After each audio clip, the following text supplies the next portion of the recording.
Hello students, आज मैं आपको सेकेंड टर्म पोर्शन के अंतर्गत पाठ 14 वह देश कौन सा है का रिवीजन कराऊंगी। रिवीजन का यहाँ यह तात्पर्य नहीं है कि आपको पाठ पूरा का पूरा दोबारा पढ़ाऊंगी। मैं इसमें आपको कुछ विशेष बातों का ध्यान दिलाना चाहूँगी ताकि आप प्रश्न पत्र भली भांति कर सकें। बच्चों, प्रश्न पत्र में कविता से संबंधित प्रश्न लगभग 30-35 नंबर के आएंगे, इसलिए आप इसे अच्छे से तैयार करेंगे। पूरी कविता याद करेंगे।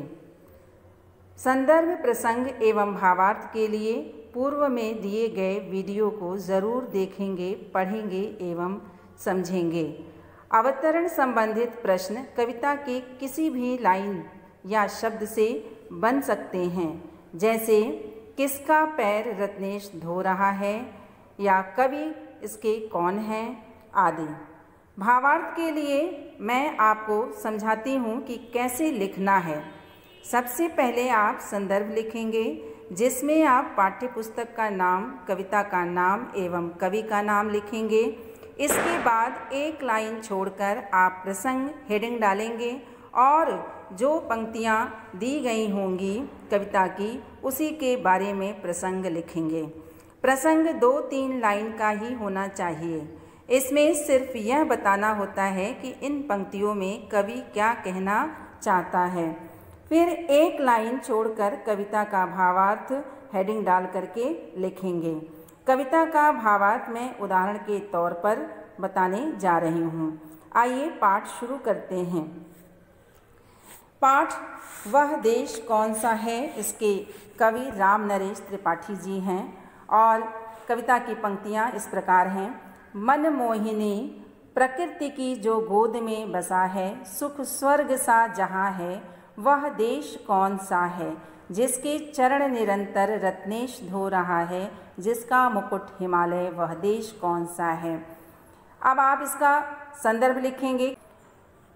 इसके बाद आप आते हैं प्रसंग पर।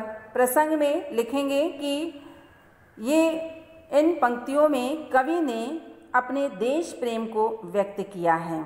इसमें उन्होंने गर्व के साथ कहा है कि भारत के समान अन्य कोई देश नहीं है। यहाँ प्रकृति की अनुपम छटा बिखरी हुई है।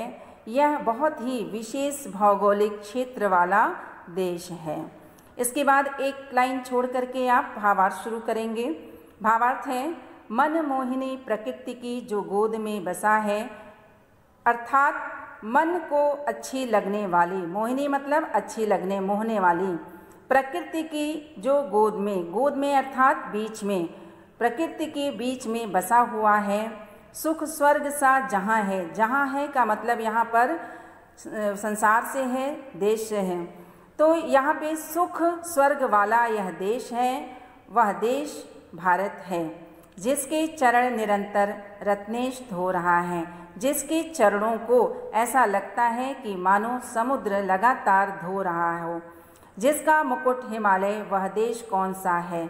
और इसके उत्तर दिशा में जो हिमालय पर्वत खड़ा है, वह उसके मुकुट के समान उसकी शोभा को बढ़ा रहा है, वह देश भारत ही है। यहाँ पर अब ये भावार्थ हैं। इसी प्रकार आप अन्य जो 3 स्टैंजा हैं उसके संदर्भ, प्रसंग और भावार्थ आप लिखेंगे। आपको पहले ही PDF में इसके भावार्थ और संदर्भ प्रसंग दिए हुए हैं, बस अलग अलग आपको लिखने। यहाँ पर इसी प्रसंग को जो एक साथ प्रसंग कविता का, पूरी कविता का दिया हुआ है, उसे आप प्रत्येक स्टैंजा के साथ लिखेंगे, चाहे कोई भी स्टैंजा आएगा। अब मान लीजिए कि ये दूसरे स्टैंजे का यदि भावार्थ लिखने के लिए आता है, नदियाँ जहाँ सुधा की धारा डैश डैश, वह देश कौन सा है, तो इसका यहाँ पर आप लिखेंगे कि भारत देश की नदियाँ क्या हैं और वह किस प्रकार पूरे देश क्या कल्याण करती हैं, यहाँ की नदियाँ, यहाँ के जल, यहाँ की क्या कैसे हैं, ये इन पंक्तियों में कवि बताना चाह रहे हैं। आप इतना सुंदर प्रसंग लिखेंगे केवल।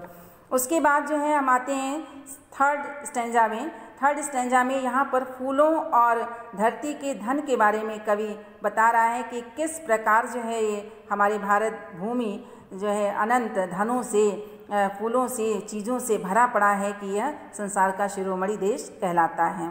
इसके बाद लास्ट स्टेंजा इसमें है कि यह वही देश, कवि इन पंक्तियों में बताना चाहता है कि यह वही देश है, यहाँ के जो शिक्षित सपूत हैं उन्होंने ही विश्व को सर्वप्रथम ज्ञान का प्रकाश दिया है।